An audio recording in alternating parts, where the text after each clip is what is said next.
ساحل بائس کے معزز ناظرین السلام علیکم۔ معزز خواتین و حضرات، آج کی اس ویڈیو میں ہم آپ کو بتائیں گے کہ فرعون کا نام و نسب کیا تھا، اور فرعون کو فرعون کیوں کہا جاتا ہے، اور فرعون کو بادشاہت کس طرح سے حاصل ہوئی۔ معزز خواتین و حضرات، ان تمام تر سوالات کے جوابات جاننے کے لیے آپ سے ہماری گزارش ہے کہ آپ ہماری اس ویڈیو کو اینڈ تک ملاحظہ فرمائیے۔ معزز ناظرین، مصر کے بادشاہوں کا لقب فرعون ہوا کرتا تھا، جس طرح کہ روم کے بادشاہوں کا لقب قیصر، اور فارس کے بادشاہوں کا لقب کسریٰ، اور یمن کے بادشاہوں کا لقب تبا، اور ترک کے بادشاہوں کو خاقان، اور حبشہ کے بادشاہوں کو نجاشی کے لقب سے پکارا جاتا تھا۔ معزز خواتین و حضرات، حضرت موسیٰ علیہ السلام کے زمانے میں پائے جانے والے فرعون کا نام و نسب اس طرح سے بیان کیا گیا ہے کہ ولید ابن مصعب بن ریان، چونکہ فرعون کا چہرہ ایسے چمکتا تھا جیسے کہ تانبا چمکتا ہے، لہذا اس وجہ سے یہود و نصارہ فرعون کو قابوس بھی کہا کرتے تھے، اور فرعون کو فرعون اس وجہ سے کہا جاتا ہے کہ اس نے خدائی کا دعویٰ کیا تھا۔ معزز دوستو، کتاب قصص الانبیاء کے مصنف نے لکھا ہے کہ بادشاہ سے پہلے فرعون مزدوری اور تجارت کا کام کیا کرتا تھا۔ چنانچہ ایک روز فرعون غربت و افلاس سے تنگ آ کر بازار کی طرف نکلا تو بازار کے اندر فرعون کے حامان سے ملاقات ہو گئی، اور یہ پہلی ملاقات ہی فرعون اور حامان کے درمیان دوستی کا سبب بنی، اور یوں فرعون اور حامان کی دوستی ہو گئی۔ چنانچہ اس کے بعد دونوں ملعون مصر شہر کے اندر آئے، اور ان دنوں خربوزوں کی تجارت عروج پر تھی۔ چنانچہ یہ دونوں ملعون بازار گئے تو بازار کے اندر ایک خربوزے والے نے ان دونوں سے کہا کہ بھائی ایسے کرو، تم دونوں یہ ہمارے خربوزے منڈی لے جاؤ اور ان کو فروخت کرو، جب یہ تمام مال تم دونوں فروخت کر دو گے تو ہم تم دونوں کو کچھ کھانے اور پینے کو دیں گے۔ یہ سن کر فرعون نے حامان سے کہا کہ تم یہیں رکو اور میں یہ خربوزے منڈی لے کر جاتا ہوں۔ چنانچہ ایسا ہی کیا گیا۔ فرعون خربوزے لے کر بیچنے کے لیے بازار گیا تو دکانداروں نے فرعون سے کہا کہ ہم تو سودا ادھار خریدتے ہیں، اور پھر جب سارا مال فروخت ہو جاتا ہے تو مالک کو پیسے دے دیتے ہیں، اور نقدی پھل اور ترکاری وغیرہ ہرگز نہیں خریدتے، ہمارے شہر کا تو یہی دستور ہے۔ چنانچہ یہ بات سن کر فرعون تھوڑی دیر سوچتا رہا، اور پھر وہ خربوزے ادھار پر بیچ کر واپس آ گیا، اور مالک سے آ کر کہنے لگا کہ یہ آپ نے اچھا نہیں کیا، اپنے شہر کے رواج کا پہلے بتانا چاہیے تھا۔ پھر فرعون ناراض ہو کر وہاں سے چل دیا اور سیدھا شاہ مصر کے پاس گیا، اور شاہ مصر کے پاس جا کر ایک درخواست پیش کر دی کہ میں بعید الوطن غریب ہوں اور کھانے پینے سے بھی عاجز ہو چکا ہوں، فدوی کا کوئی کام اسی شہر مصر میں جہاں پناہ کے سرکاری عالی میں گزارے کے موافق ہو تو غلام کو اس جگہ پر مامور فرما کر سرفراز فرمائیں۔ یہ سن کر بادشاہ مصر نے کہا کہ تو کون سا کام کرنا چاہتا ہے؟ تو فرعون نے کہا اس شہر کے قبرستان کی دروغی چاہتا ہوں کہ میری اجازت کے بغیر کوئی بھی شخص اپنا مردہ قبرستان میں دفن نہ کر پائے۔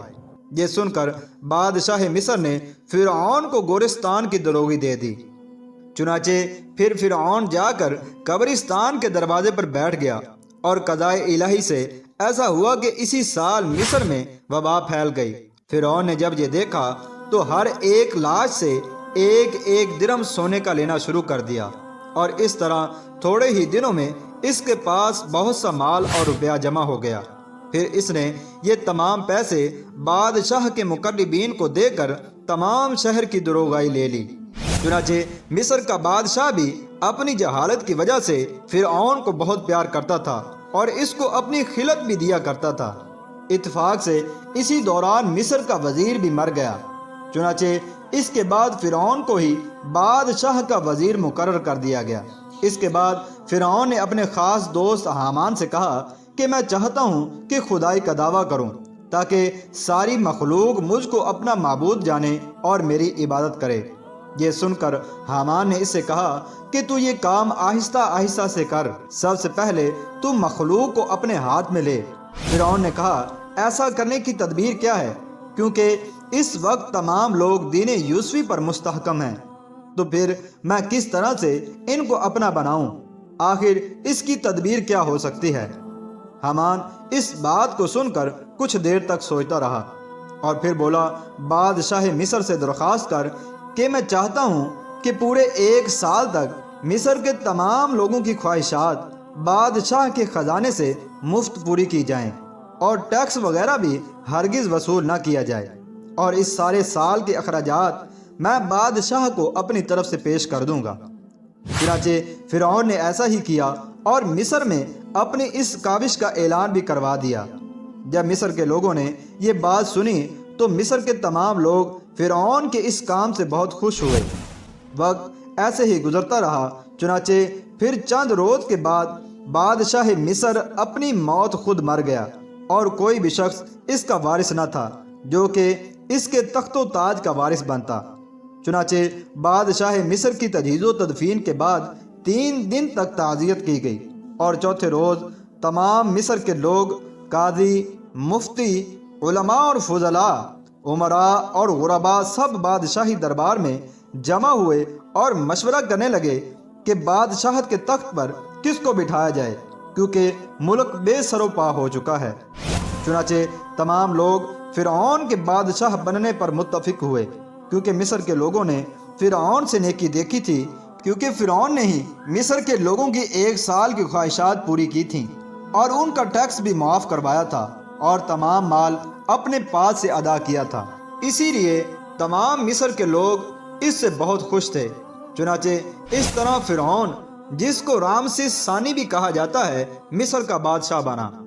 چنانچہ فرعون نے بادشاہت کے ہاتھ آنے کے کچھ عرصے کے بعد تمام شہر کے علماء اور قاضیوں کے بیانات پر پابندیاں لگوا دیں اور لوگوں کو دینی معلومات سے بالکل محروم کر دیا، جس کے کچھ عرصے کے بعد ہی لوگوں کا حال بالکل جانوروں کی طرح ہو گیا۔ چنانچہ پھر اس کے بعد فرعون نے حامان کے مشورے سے اگلی چال چلی اور لوگوں کو اپنی عبادت کا حکم دیا۔ چنانچہ مورخین نے لکھا ہے کہ فرعون کی سب سے پہلے عبادت اس کی اپنی قبطی قوم نے کی۔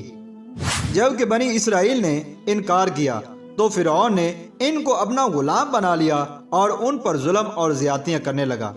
ناظرین گرامی، یہ بات سچ ہے کہ ہر بندہ مال و دولت اور منصب کا اہل نہیں ہوتا۔